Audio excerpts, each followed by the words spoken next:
Start. सभापति महोदय, मैं आपका बहुत आभारी हूँ कि आपने मुझे यहाँ अपने विचार व्यक्त करने का अवसर प्रदान किया है। मैं जो बिल यहाँ पर लाया हूँ वह अति महत्वपूर्ण है। उसको देखकर आपको पता चलेगा कि किस प्रकार से आज गरीब लोगों का शोषण हो रहा है। मुझे प्रसन्नता होगी कि उस समस्या का निराकरण भी इस बिल में मौजूद है।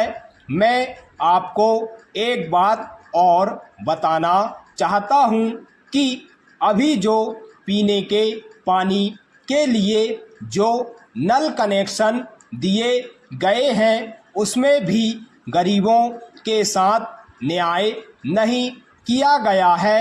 आंशिक रूप से संपन्न लोगों को तो एक एक कनेक्शन के स्थान पर दो दो कनेक्शन दिए जाते हैं और गरीब तबकों की पूरी बस्ती में सिर्फ एक नल लगा दिया जाता है। इससे उनकी पानी की पूर्ति भी नहीं हो पाती है। इसमें भी भेदभाव करना हमारी सरकार की एक खामी है। इसे दूर किया जाना चाहिए।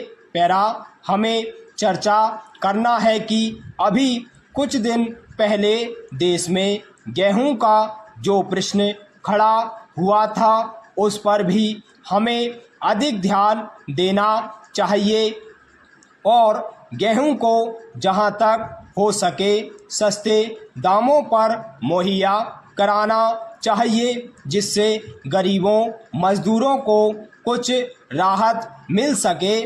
पैरा श्रीमान जी, मैं एक और दूसरी बात आपको बतलाना चाहता हूँ और वह यह है कि सारे देश में एक ऐसा समान कानून बनाया जाए जिससे कि जो बड़े बड़े व्यापारी हैं वे लोग रोज़मर्रा की चीज़ों को गेहूं, चावल, तेल आदि को जमा करके रख लेते हैं। फिर जब भुखमरी तथा अनाज की कमी होती है वे लोग मुंह मांगे दामों पर यानी कि ज़्यादा भावों में गल्ले को बेचते हैं। मेरा निवेदन है कि ऐसे लोगों के खिलाफ सरकार क्या कार्यवाही करती है। मेरे मुताबिक तो उन्हें कड़ी सज़ा देनी चाहिए और इसे हमारे संविधान में